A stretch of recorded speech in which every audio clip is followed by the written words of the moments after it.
Good morning, everyone. Welcome and thanks for joining us at the 2019 annual meeting of shareholders for Turners Limited. My name's Grant Bacon. I'm the chairman of Turners. A couple of housekeeping matters before we begin. In case of a fire, my notes here say go out the back door. There's a big door open there, so I'll just run for it in that direction. And bathrooms are in that direction through in the car showroom. The notice of meeting and 2019 annual report and financial statements have been circulated and made available to shareholders. The quorum is present and therefore I declare the meeting open. I'd like to introduce my fellow directors, Paul Burns, Deputy Chair, Matthew Harrison, Al Petrie, John Roberts, Martin Berry and Anthony Vrians. Also at the top table with us are Todd Hunter, our CEO, and Aaron Saunders, the company's CFO. There are also a number of our senior managers and staff here today, so welcome to you all as well. Also in attendance today are the company's auditors, Staples Rodway, legal advisors Chapman Tripp, and other advisors. Thank you to all these firms that provide valuable service to Turners. Today you'll hear presentations from myself and Todd on our strategic direction, the opportunities available to us, and our progress towards achieving our goals. Martin Berry will also be presenting on our digital strategy and innovation. As you may remember from last year's meeting, Martin is a seasoned global financial services executive and entrepreneur, and he's had a very successful track record of having built and acquired and sold several companies with values in excess of $100 million US. He has a great deal of expertise in the areas of technology and emerging assets, and he's a real asset to Turners, and you'll have an opportunity to hear his thoughts soon. We'll answer questions on the resolutions at the time they're proposed, and there will be a further opportunity at the end of the meeting for you to ask any other general questions about the company and our operations. So time for my address. Now, this is a picture of me when I was pretty young, obviously. It was in 1957. This is when my dad bought a brand new Volkswagen Beetle and brought it home. And I was straight in the driver's seat and wanted to go for a test drive, which I didn't get. But I've always really loved cars. I've never been in the car business until Turners, but I do love being in this business. I have owned a lot of cars myself. I've owned about 170 cars, and I still own 20, so I've got a kind of private collection of things. And I really like Turners because I think it's a great business, and also I get to talk cars every day. So I enjoy it. It's really the only thing I'm involved with business-wise at the moment, or the only kind of non-passive investment. So yeah, I am a long-term player in the Turners business and really enjoy it and want to keep going with it. So it's been quite a long journey. It's been 10 years ago since myself and my business partners invested in what was Dorchester Pacific. So it's literally 10 years ago, almost to the day. At that time, Dorchester was in a lot of trouble. It had a market cap of $1.8 million, and we actually paid a premium to get 20% of the shares, which we paid $400,000 for. The business at that time was making serious losses and looked unlikely to survive, but we kind of thought it was worth a punt because a lot of finance companies had gone under, and there was an opportunity for someone to rise from the ashes. So we had a crack at it, and it was pretty hard work in the early days, but yeah, we've come a long way from there for sure. So we've gone from market cap of 1.8 million through to a couple of $100 million. When we first got involved, one of the very first things I did, I think on the first day we bought the shares, I called Hugh Green, who was the biggest shareholder at the time. I guess most of you know that Hugh's passed away now, sadly, but at the time he was very supportive of the company and wanted to help get it back on track. So he said, look, if you guys invest, I'll invest dollar for dollar, and he was incredibly helpful, and yeah, we did that, and that's really how we got to where we are today, because it did need quite a lot of investment, many millions of dollars to get it back on track, and Hugh contributed to that. So I thought it was really worth acknowledging Hugh. Looking back to that time, I'd also like to acknowledge Paul Burns. So Paul Burns, I think Paul must be very nearly the longest standing staff member of the company, maybe the second longest. But at that time, he got the real hospital pass of stepping up to be CEO, so he went from the board to CEO. And it definitely wasn't easy, and we wouldn't have had a lot of takers for that job. So, Paul, as we know on the board, you did a great job. I just want to acknowledge Paul's efforts as well, and it's great to still have him on the board as well. Thanks for the clap there. You're a supporter there, Paul.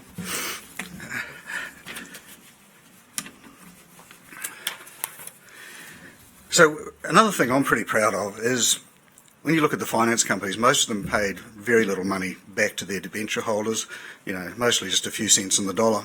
And those who were with Dorchester and agreed to the restructure plan we did and stayed with it, got all their money back and maybe even a little bit more. So it's something we're quite proud of, that we managed to do that while still growing the company, because it's quite a balancing act, because you need capital to grow as well as pay people back. In terms of the strategy we've followed to date, there's a lot of questions about it and why we've done what we've done. And some people say our strategy is wrong or too hard to understand, or both.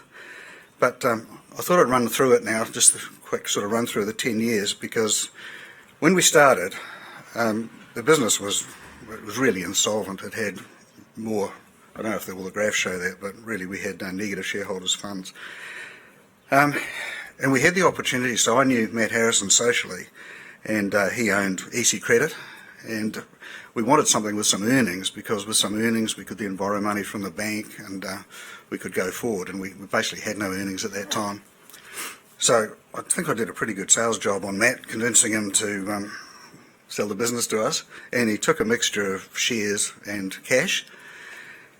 And taking shares in Dorchester at that time, as you'd imagine, is pretty sketchy. There wasn't big demand for them, so Matt was pretty brave, or pretty silly, I don't know. Bit of both, probably. But anyway, we did the acquisition, and it was a big pressure time, because it was kind of one of those moments of truth for Dorchester. And I remember when we were negotiating the deal, I was ringing Matt about 15 times a day trying to get him on board, and then he just went AWOL. So I rang his wife, and she said, "No, he's not here, he's gone fishing and he's left his phone with me." He doesn't want to talk to you anymore. Anyway, we did get him back on track. I hope you think it's been worth it.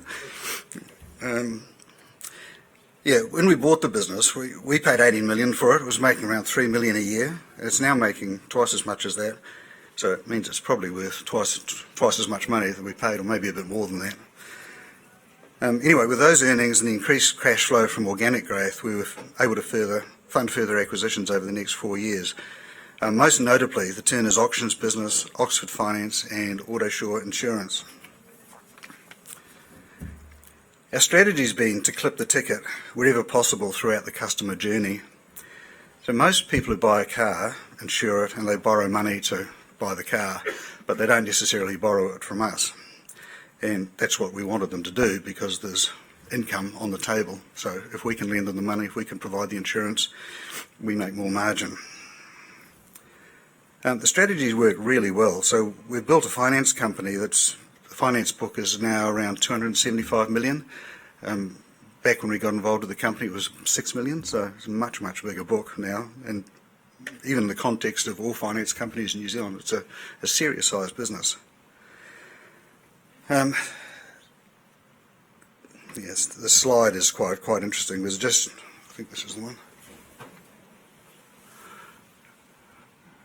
Yeah, it just shows the growth in these businesses. So they're all, with the exception of Buy Right Cars, much, much larger than they were when we bought them. And so if you add up the total of the value of those businesses, it adds up to a big number.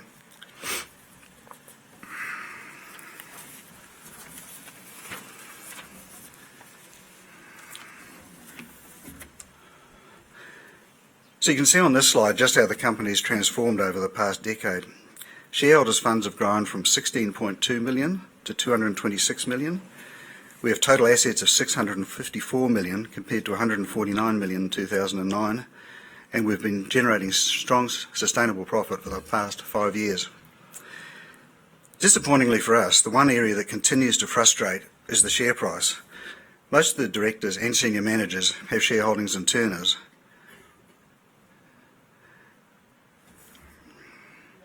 So it means that interests are really aligned with those of other shareholders. So if it's good for me, it's good for you, and vice versa.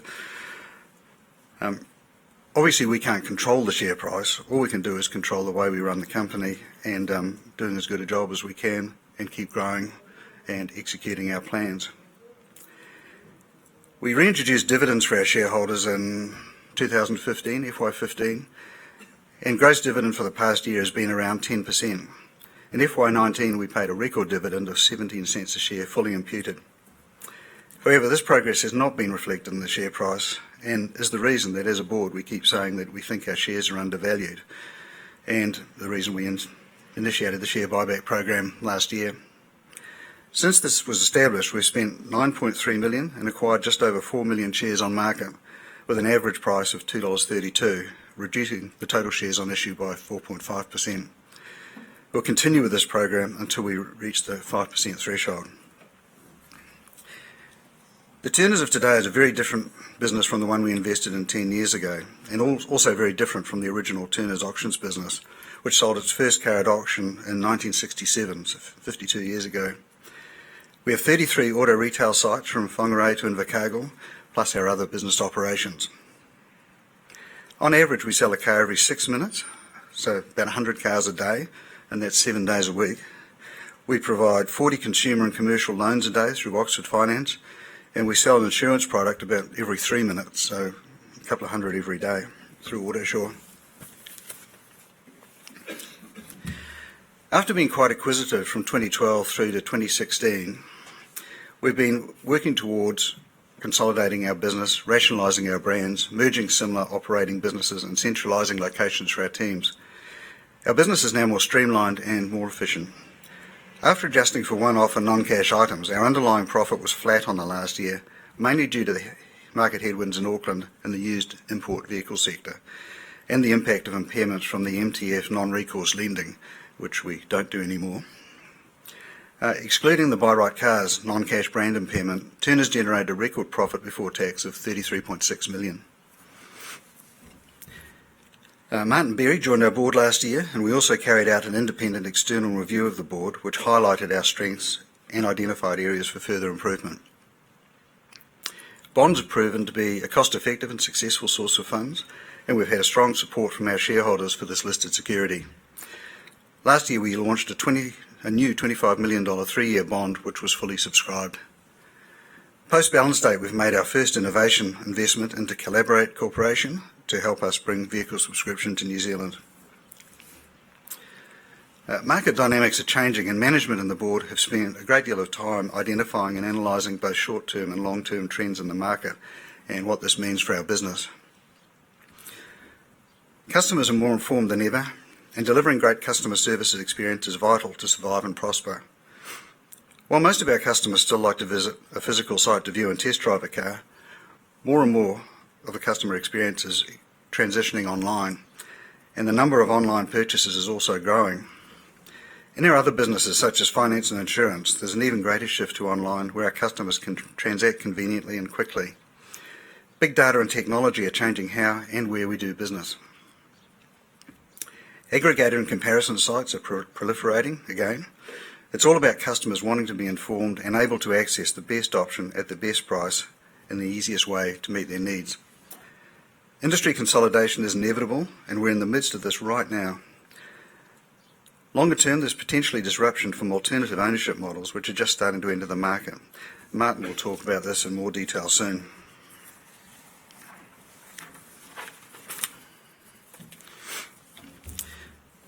Our strategic review identified 4 areas that are the primary drivers of our future strategy. Our strength in the buying and selling of vehicles, and Turners being the largest and most trusted brand in the industry. We operate in a large used car industry with sizable forward demand due to the almost 1 million cars at the end of their useful life. The simplification of our business will enable greater efficiencies, de-risk our business, and deliver a higher return on invested funds. We're well positioned to benefit from changing market dynamics, including customer demand for digitisation. We have identified our automotive retail business as Turners' core strength and are moving forward with a capital-efficient growth strategy focused on this sector.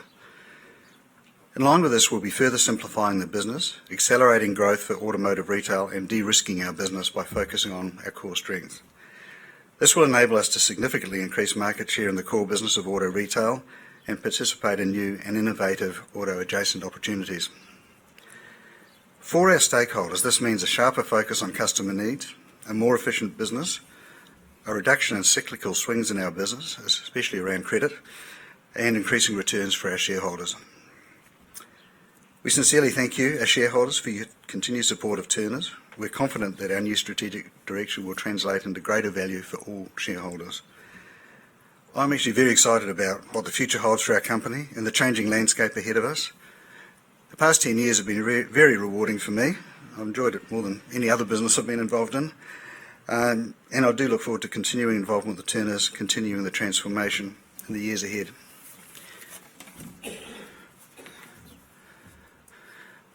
On behalf of the Board and Management, I'd like to acknowledge our team of more than 900 people spread across New Zealand and Australia for their contributions to our performance and success. I'll now hand over to Todd to talk more on our FY19 performance and strategic initiatives.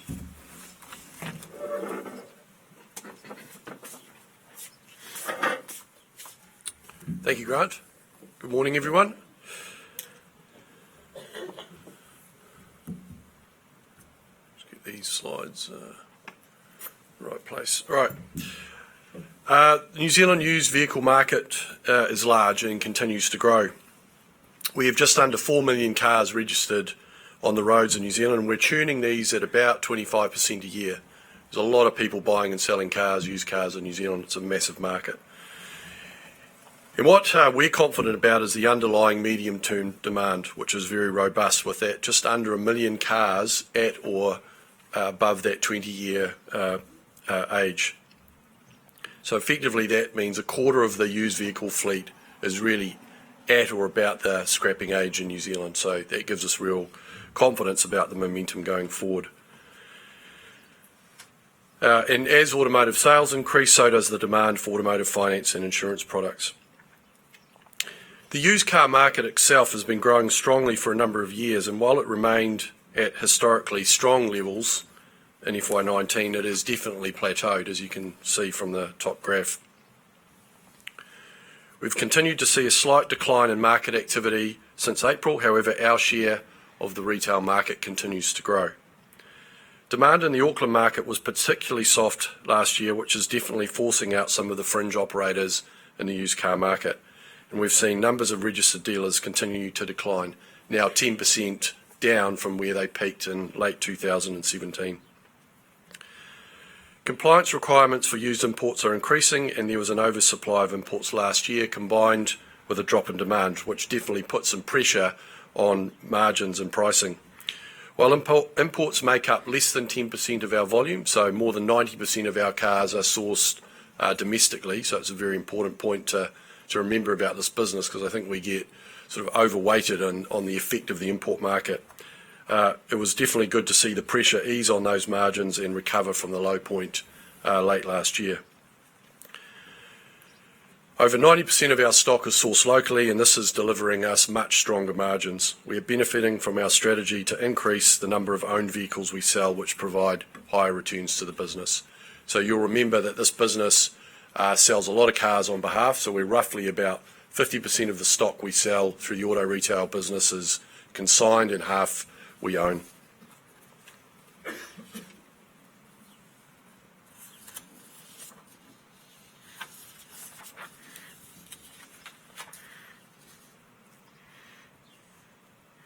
In FY19, we continued the work started in the prior year towards the simplification of our business, with a focus on organic growth and generating synergy benefits across the group.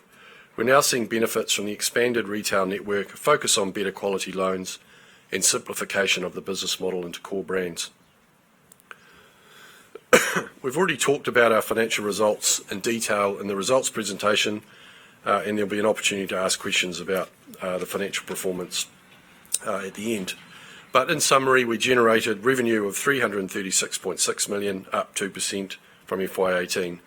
Net profit before tax was $29 million and included that $4.6 million non-cash adjustment related to the write-down of the By Right Cars brand.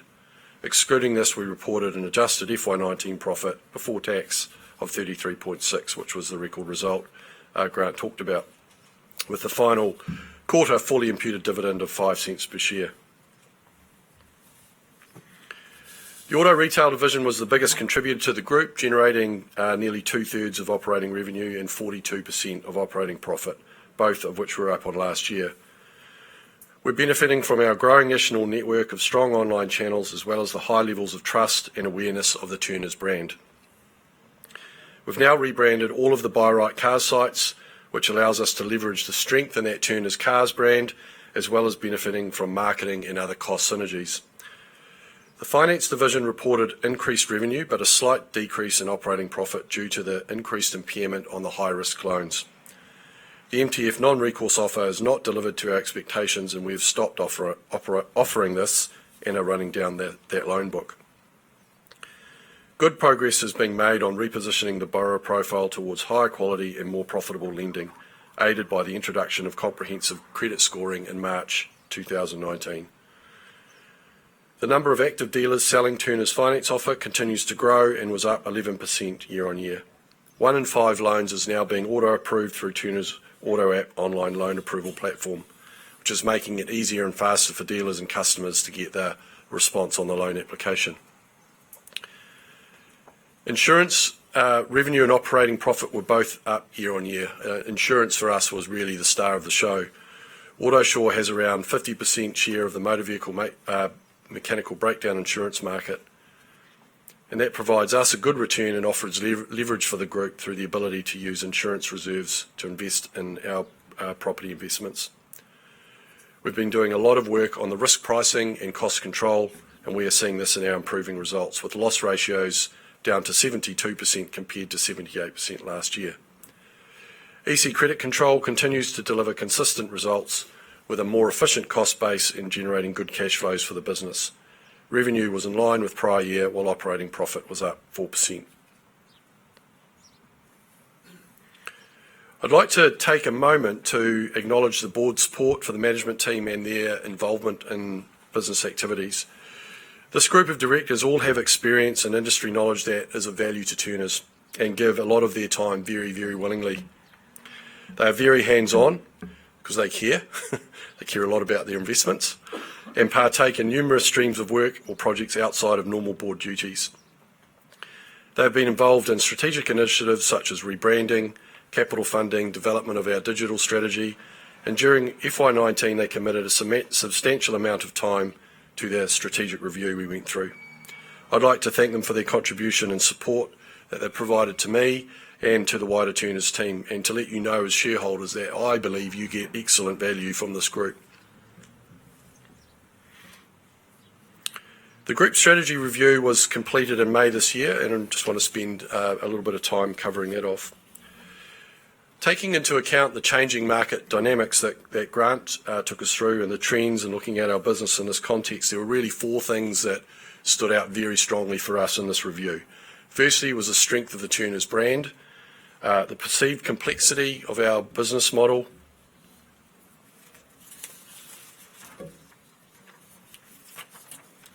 the opportunity available in New Zealand ageing vehicle fleet, and the growing customer demand for digitisation. We've identified 3 key strategic pathways that we believe will help us achieve our goal, make our business more capital efficient and deliver a better experience for our customers and improve the return that we can deliver to shareholders. First is to simplify the business, and by focusing on the brands where we have market dominance and strength. The second area is to de-risk the business, and a good example is where we can use data to make better decisions, like being an early adopter of comprehensive credit reporting, and we will also investigate whether we are the best owner for Oxford Finance, which will reduce our exposure to downturns and credit cycles. Finally, we'll grow the business by continuing to expand our auto retail footprint across New Zealand, shifting our marketing investment into digital platforms and leveraging data analytics to buy and sell smarter, evolving the customer experience in person and online, and looking for innovation and disruptive opportunities within the auto sector.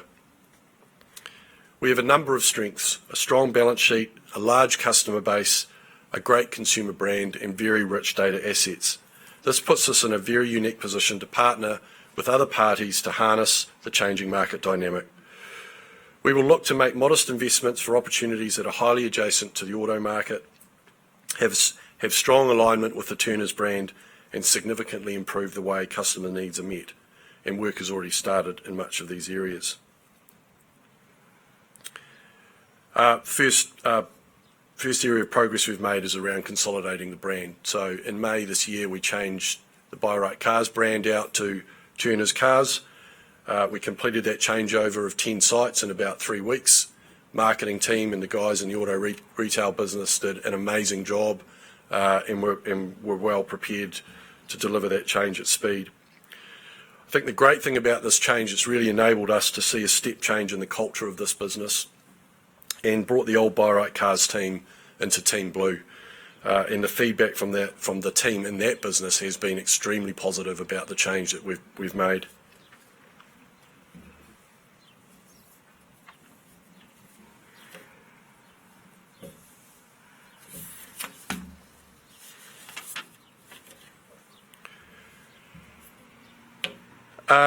Jardins investment bankers have been appointed to conduct a strategic review of Oxford Finance, and we're in the middle of that process to divest that business. What I wanted to reassure people is that this will not be at any price, because we believe it is a solid and valuable business. The strategy review highlighted that building a loan book is very capital intensive, and we have opportunities to achieve better returns by using our capital and growing our core business. We're considering alternative ownership options for Oxford Finance, and we'll assess these against the value that the one-stop shop currently provides us. Whatever the outcome, we will remain in the business of originating finance, but we do not necessarily have to be in the business of underwriting that credit risk. We'll also conduct a strategic review of EC credit control sometime over the next 2 years, due to it not being core to an auto-related strategy.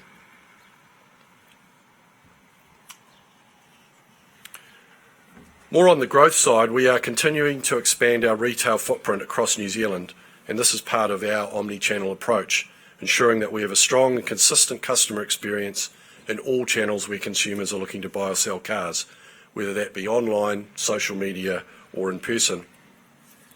Ensuring we have retail sites in strategic locations across the country is a significant advantage for our business. When looking at new sites for both our cars or our trucks and machinery business, we consider a number of factors that determine whether we acquire the site, lease or buy it, and then sell with a leaseback arrangement. This allows us to secure strategic locations and develop the site to suit our needs.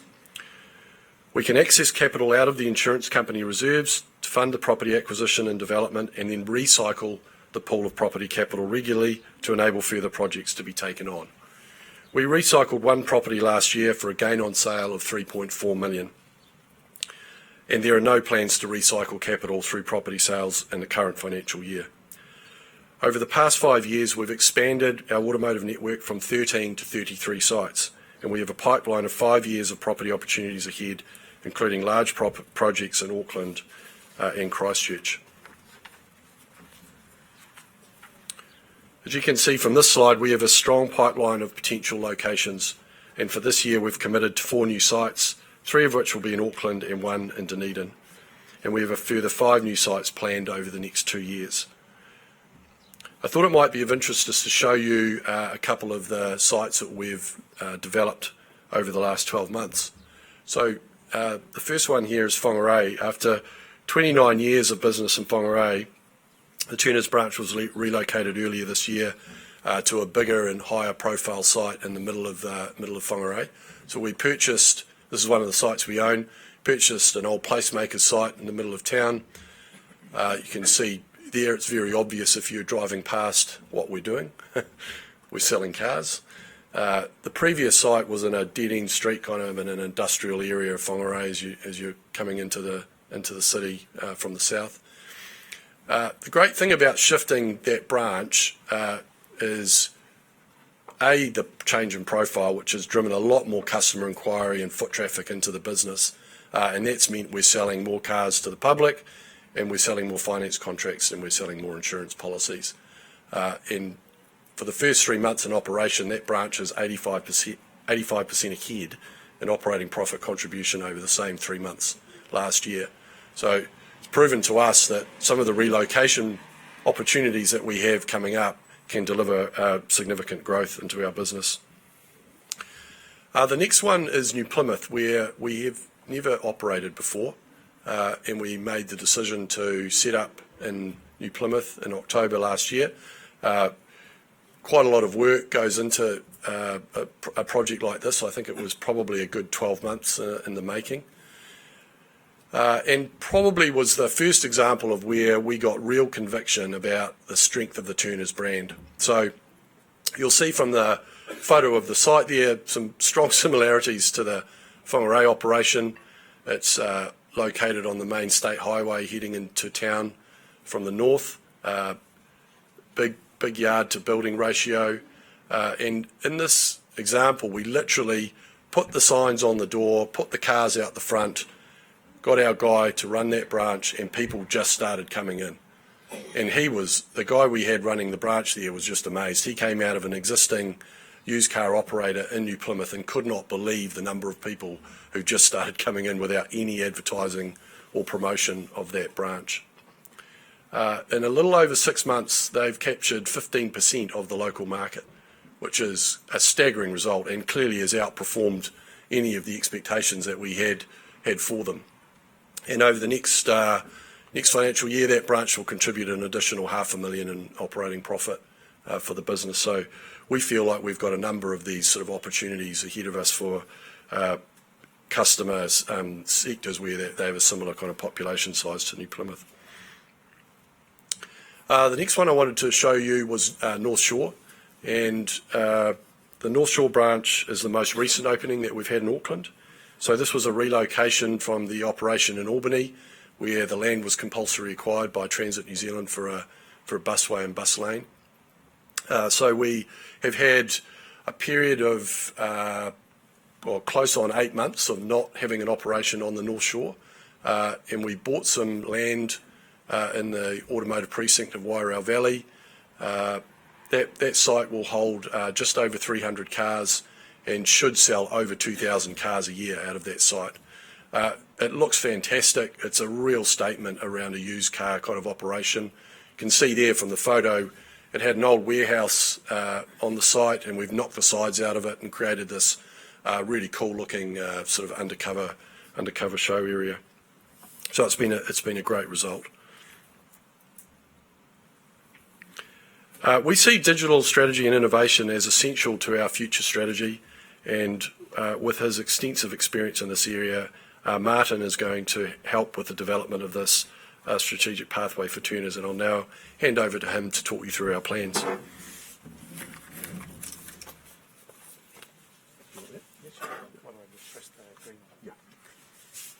Thanks, Todd. Good morning, everybody. It's a really nice opportunity to get to spend some time with you this morning talking about what we call the 3 Ds at Turners. That is digital, data, and disruption. Disruption, also known as innovation.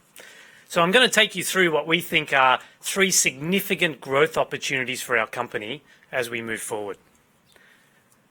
To firstly paint some context, as many of you are well aware, the emergence of technology and digital is drastically changing the way customers buy cars.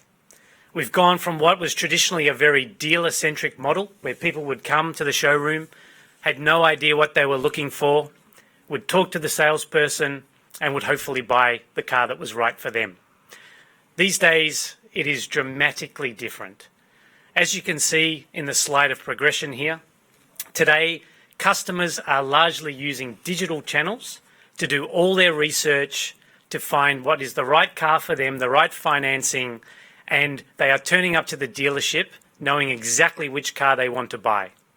In fact, a lot of statistics point to the fact that it used to be, on average, a consumer would visit around about 5 branches in their car search.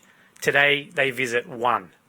Therefore, we need to change our strategy to enable us to provide what is called an omni-channel experience, which is just a clever word for making it integrated and seamless for our customers, that whether they find us and do research online or offline in our dealership, we provide a seamless, frictionless experience for them as they go through their car purchase journey. So today we as a team are working very hard around how we provide such an integrated experience for our customers. At the same time, as a board, we like to be forward thinking. So we're also spending a lot of time thinking about the future in terms of how consumers might buy cars. And we're looking at how we can start, putting optionality and planting seeds for the future that will bear fruit. And I will spend some time talking about some of those future opportunities. Now, I'd like to just sort of quickly share a snapshot of my background. I am an ex-banker. I worked for some of the biggest banks in the world. And I think banking is an interesting model where a lot of the leadership around how they've transitioned from branch-based banking to online and mobile. There's a lot of thought leadership that comes out of the financial services industry. And therefore, I think there's a lot of insights that we can gather and learn from that industry and bring to Turners. And that's part of the role that I'm trying to help as a board member. In terms of a little bit more about the customer purchase journey, you can see here that, how a consumer thinks about purchasing a car. And you can see that by now, the dominant channel in nearly every component of the purchase journey is digital. You can see that 70% of consumers actually go to YouTube now to look at the car and watch a review of the car that they're thinking to buy. You can see that 78% of people use social media, Facebook, Instagram, all different types of social media to help them find the car and to do their research and their due diligence. So another interesting statistic to share with you is that actually, would you believe the bulk of people have no idea what car they want to buy? All they know is they want to upgrade or change their existing car.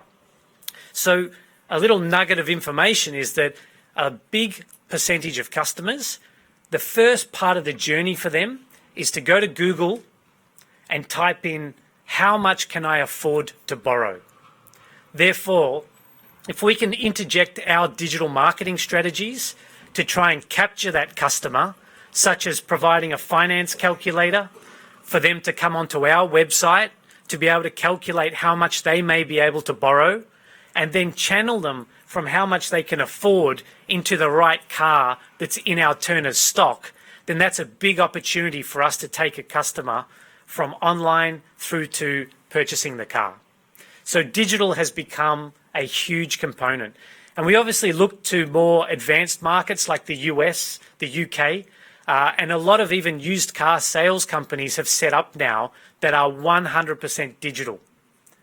So we are studying them very closely as well to see what we can learn. They have no physical dealerships. The consumer can buy the car online, get a 7-day money-back guarantee, and a delivery consultant will bring the car to your door so you never have to go to a dealership. So we are spending a lot of time around these kind of things to be forward thinking about how we can leverage such insights and opportunities for Turners moving forward. I talked about it already, but the team are very focused at the moment on how we can build, like I said, this omni-channel experience. So let me give you maybe a tangible example. It means that a consumer might have interacted with us via chat, via picking up the phone, via looking at our stock on our website, and we can track that customer, provide a good experience for them, so that when they turn up at the dealership, we already know who they are, which car they're interested in, that they want finance, and we can help them meet their needs.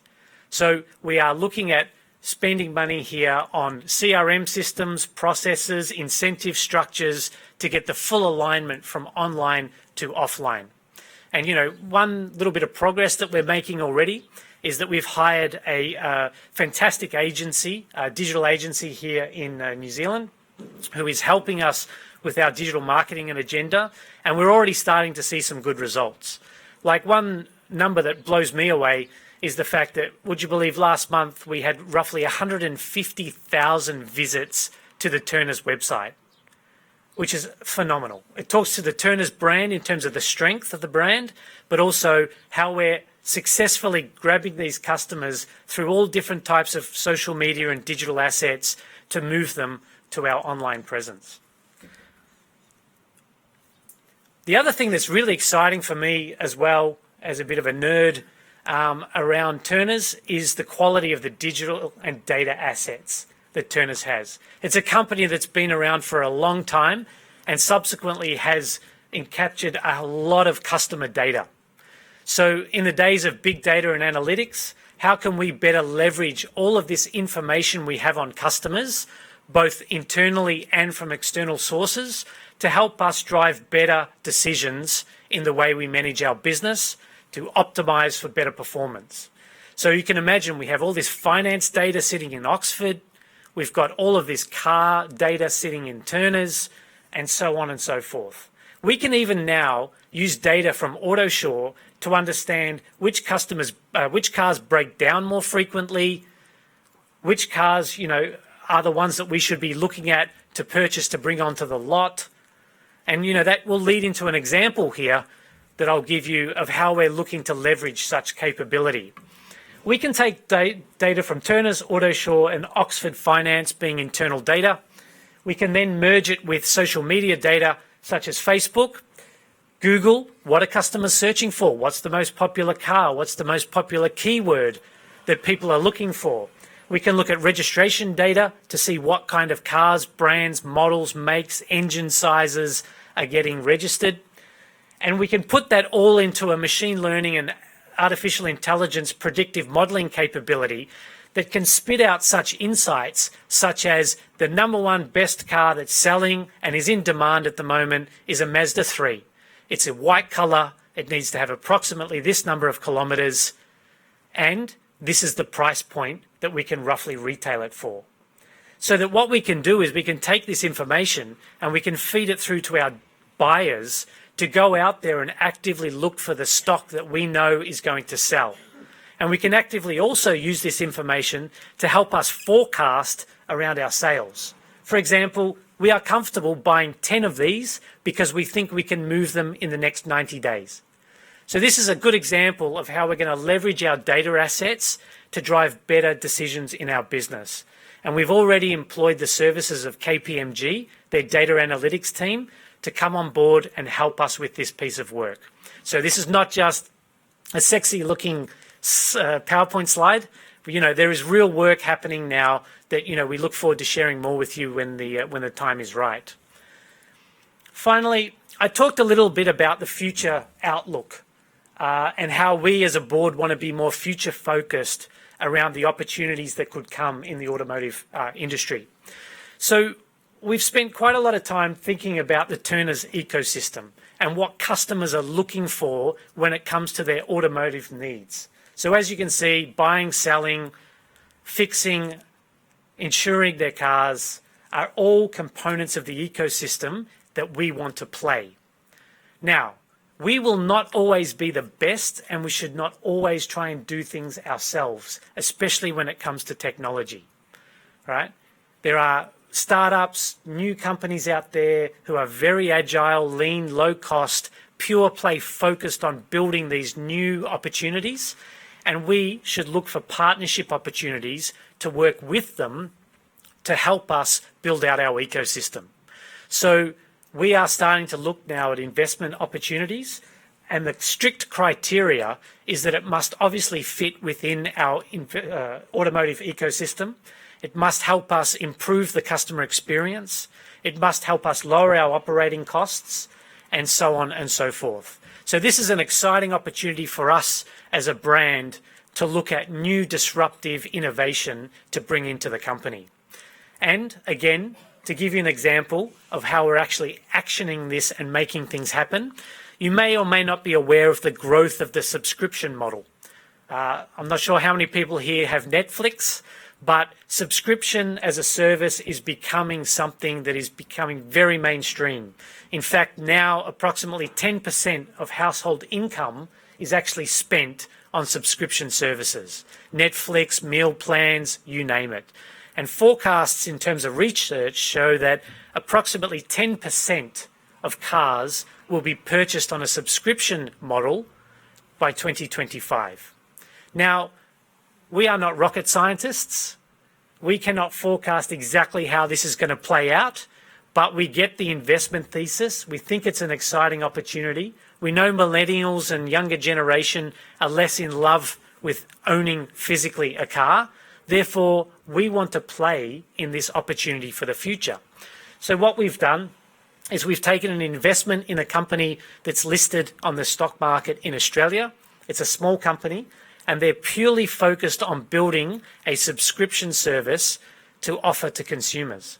And we see this as a 1 + 1 = 3 equation, whereby they bring the technology, the platform, the expertise, and Turners brings the brand name, the capital, the customer base.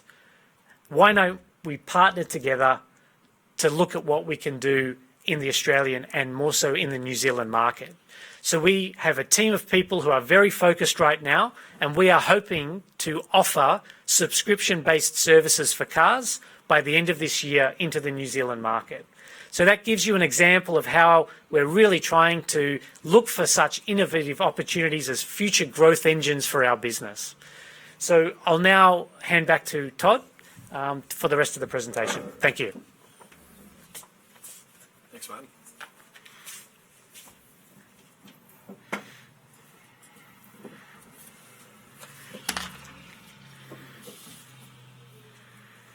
Okay, let's just sort of wrap up here with a little bit of outlook and focus.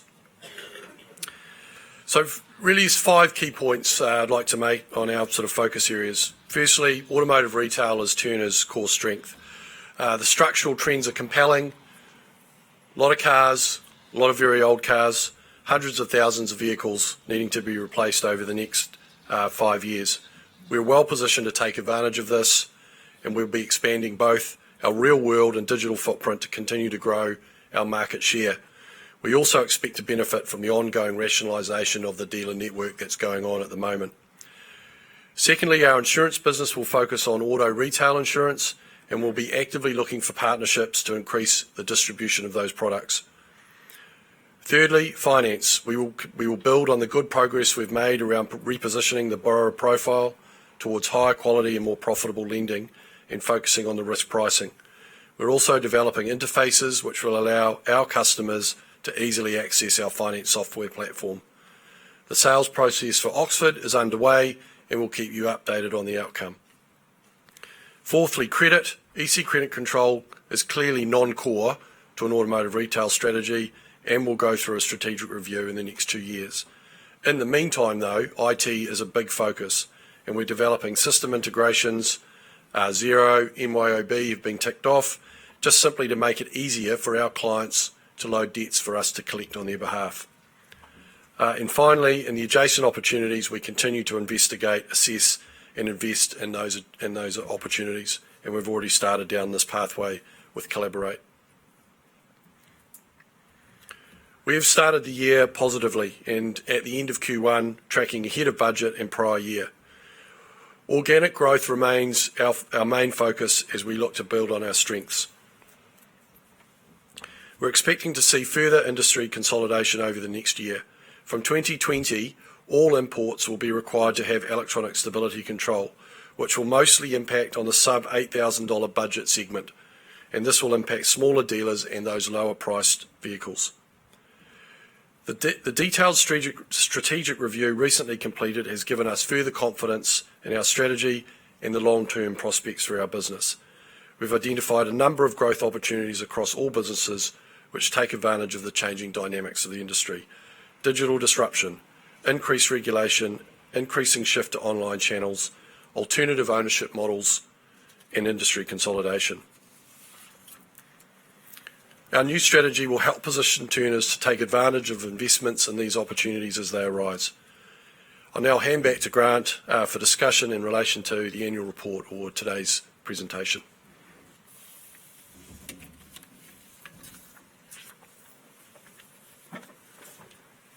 Thanks, Todd and Martin.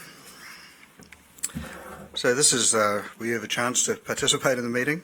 There'll be an opportunity to ask questions later as well about each resolution as they're put to shareholders. If you do have a question now, could you just please clearly state your name and if you're a shareholder or a proxy holder or a corporate representative. If you're a corporate representative, please state the interest you represent.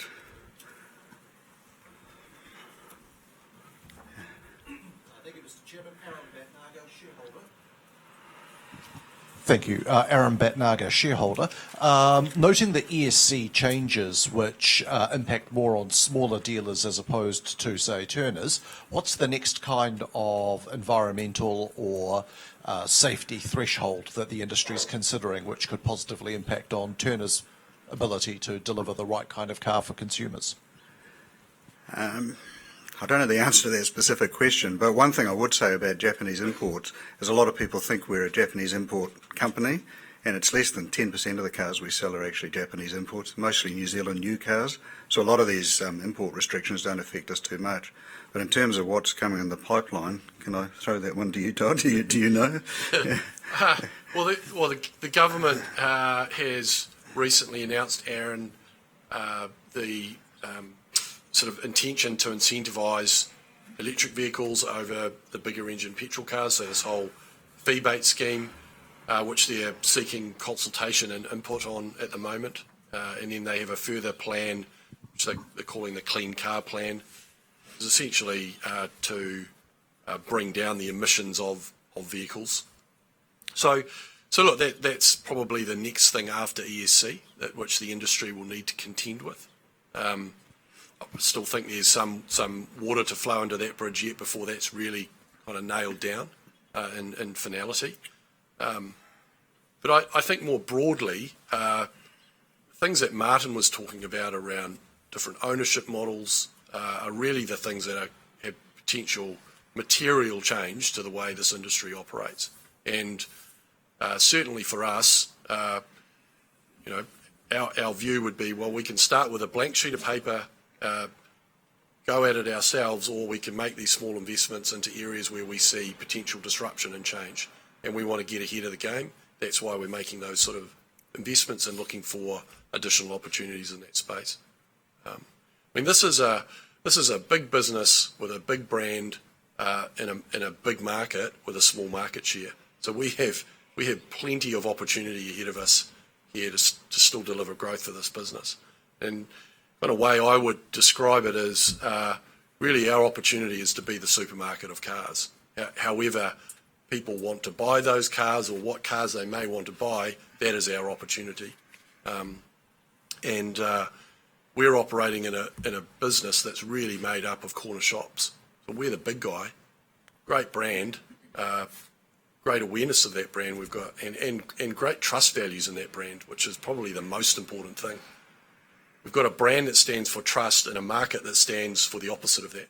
So what a fantastic foundation to keep building a business off. Yeah. My name's Kevin. We'll just get you a microphone, Kevin. Yeah, I live in South Auckland, Hamilton.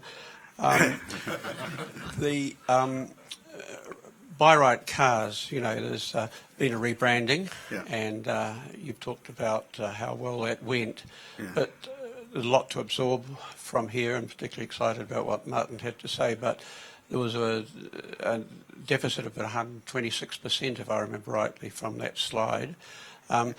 Other than a rebranding, has there been a retraining or a replacement of all team members in the 8 branches and what have you?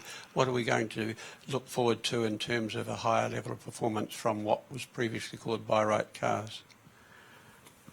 We've put new management in there, a bunch of new staff, a lot of new processes, but I think once again for some detail on that, if you step up for that, Todd. Yeah, Kevin, to answer your question, we've made a lot of changes in that business. And clearly the brand is a big one. And culturally, I mean, as I said in my presentation, it has made a big difference. That business was kind of sitting on the outside of a much bigger business, and bringing them into the fold has kind of brought them into the team. We've got Mark Bowers, who's at the back here, running that business now. Mark has been around this business for 6 years. He's our guy.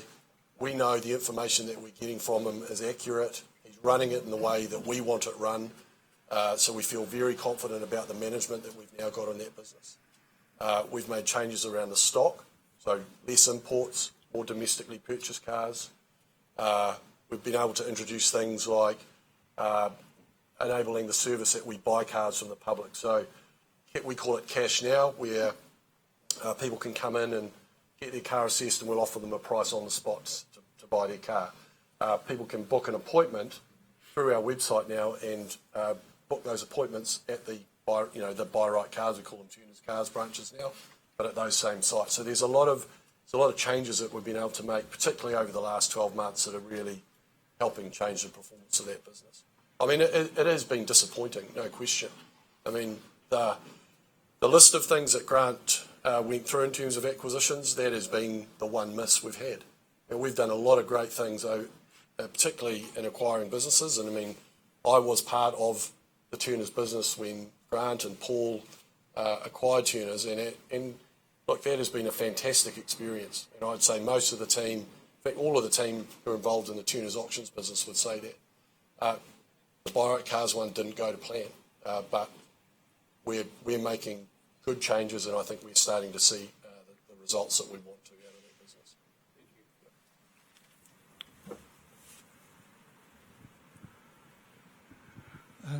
I'm Alan Best and I'm a shareholder. Grant, could you give us a bit clearer definition of what is being sold in the Oxford package as against what is proposed to retain, given that most of the consumers, and according to your figures, are interested in finance when they're buying cars? Well, we would sell the whole Oxford book, which is all the finance we've written. You put 28 mil from Turners into Oxford, according to the annual report, in the last year. Well, we put about 20% equity in there, so, if the book was 300 million, we would have put... Sorry, I think what Alan's saying is the amount that we'd originated from Turners. Oh, sorry. Yes. You originated, Sorry. yeah, right. Yeah. Do you want me to answer or just make a comment? Yeah, sure. Yeah. So, I'll just sit down. So what doesn't change, Alan, is that we don't stop originating business.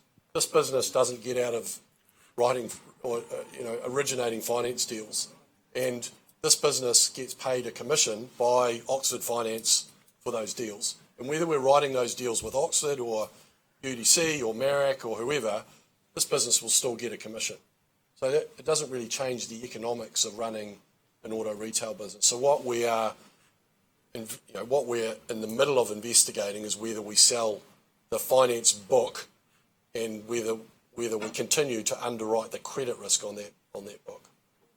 Does that make sense? So we'll still be originating finance. We'll still get a commission in the auto retail business. That won't change. All it will change is potentially the profits that we make in underwriting that credit.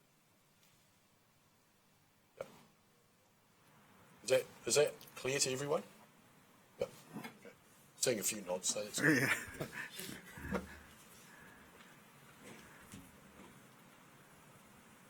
So no more questions? Yes. Lee Ashton, I'm a shareholder. With the share price really not going anywhere, are you guys looking to extend the share buyback or thinking about that? Look, we've thought about it for sure, but have made no decisions on it. Yeah.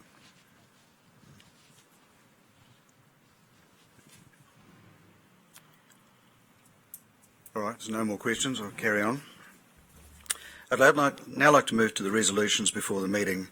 These were notified in the notice of meeting and explanatory notes have been provided. Voting on each of the resolutions in the notice of meeting will be by way of poll. Staples Rodway, the company's auditors, will act as scrutineers. Please use the voting paper you used in the mail or were given when you registered for this meeting. If you do not have a voting paper, you'll be able to request one from scrutineers when the voting takes place. Only shareholders, proxy holders or corporate representatives of a shareholder may vote on today's resolutions.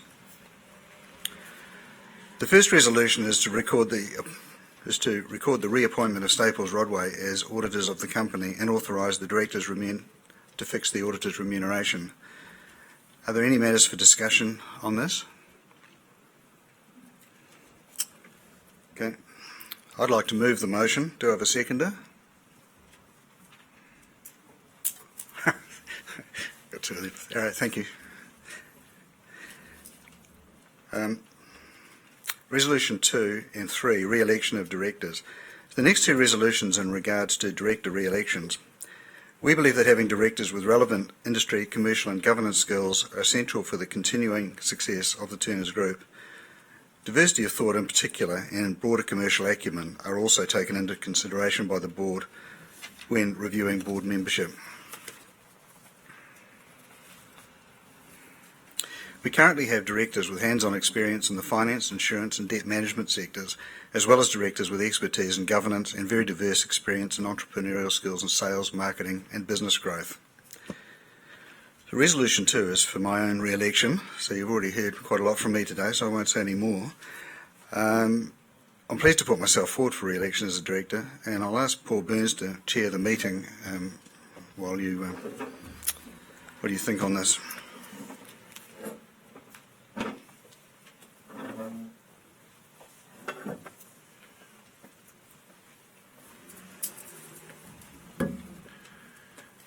I can say a few words about Grant. So as you're aware from Grant's earlier address, Grant's been a director and chairman of the group since September 2009. As businessmen go, Grant's probably at the more unconventional end of the spectrum, and I think he's quite pleased and proud to, not be a conforming. His performance and the number of successes that he's had under his belt, individually and also as a co-founder of the business bakery, and those include very successful wealth creation opportunities for shareholders in 42 Below venture and the Trilogy International, which was recently sold to Chinese CITIC Group. And that's amongst a number of other ventures that he's been involved with. Grant controls 7% shareholding, so he's a major shareholder and has a long-term commitment to the Turners Group. As some of you would know and have or will experience, Grant's an absolute avid collector of specialist vehicles and a motoring racing enthusiast, both as a competitor, and that's in recent times, I think, in Japan and elsewhere, still competing, still frightening himself, and as a backer of young up-and-coming drivers. So he's passionate about the industry, he's passionate about the Turners brand and its focus on cars. Very wide experience at a senior level, both public and private companies, and in terms of the listing rules, the board considers Grant's a non-executive director, but he's not independent. So if there are any questions from shareholders about Grant, we can ask Grant to answer those before we put the resolution to the vote. No questions. I'd like to move the motion. Could I please have a seconder? Thank you. I'll now pass back to Grant.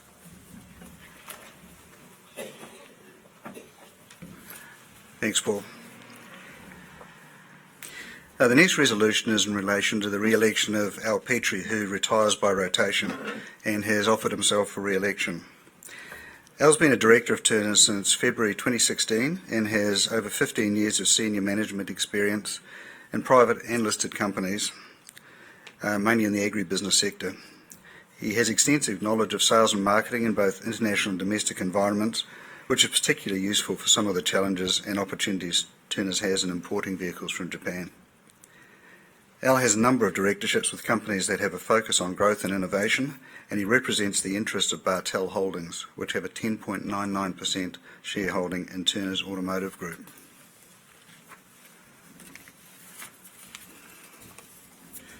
He worked for many years at Turners and Growers, the original parent company of Turners, which provides a nice connection at board level back to those foundational brand values and integrity. The board considers that Al is a non-executive director, but is independent. Sorry, it's double-siding. Is not It's not independent. I was missing the word off the side of my page here. I'll ask Al to say a few words now in support of his re-election.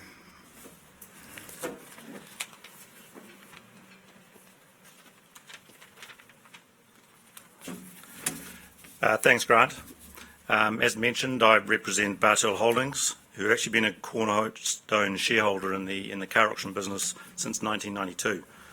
And the business has been through many changes since that initial Turners Auction public float in October 2002, where there was a $4 million issue of $1.50. So that's it's been quite a good return. And Bartel had a holding of 26% at that time.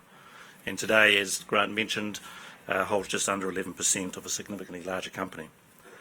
So Bartel's a committed shareholder who initially recognised 5 years ago the advantage of coming together, which was the Dorchester Group, to deliver origination and growth, and now continues to support, being a significant shareholder in the industry leader in both car sales, innovation and insurance.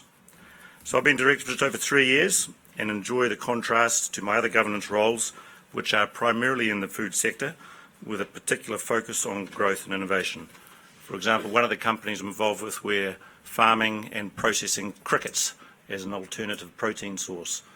And another one 3 years ago hardly participated in the avocado industry and is now New Zealand's largest domestic avocado marketer. So I continue to support being a significant shareholder of the company. I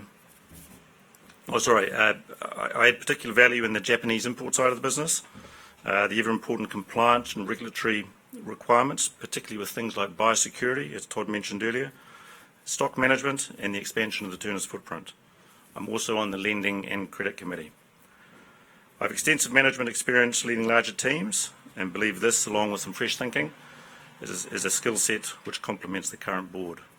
I've got an honours degree from Newcastle University in the UK and an executive MBA from the Melbourne Business School. I'm very supportive of the management team under Todd and the strategic direction the previous speakers have outlined, and excited about the growth and opportunities ahead, and to look forward to working with the board and management team to deliver this for all shareholders. So I look forward to your support in my re-nomination. Thank you.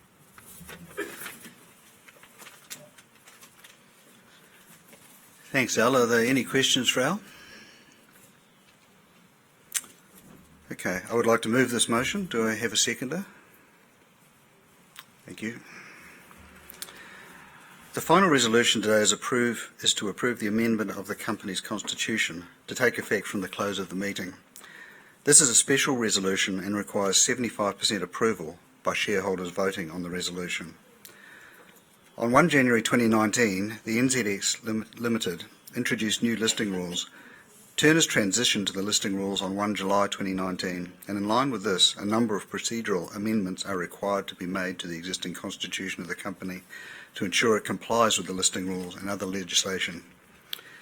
Details of the key changes and a copy of the amended constitution have been made available to shareholders. Are there any questions on this? So I would like to move the motion. Do I have a seconder? Thank you. Many shareholders who are not attending this meeting have voted by proxy. I wish to advise that the proxies have been received for 22,371,228 shares, being 26.2% of total shares on issue. With yours, please complete your voting paper by ticking for or against or abstain in the appropriate place on the form, and ensure you've signed the form. Please do not tick the discretion box. If you have any difficulty or do not have a voting paper, please raise your hand and someone will assist you. Once everyone's finished voting, scrutineers will collect the papers. So we can vote now.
All right, I think that's the job done.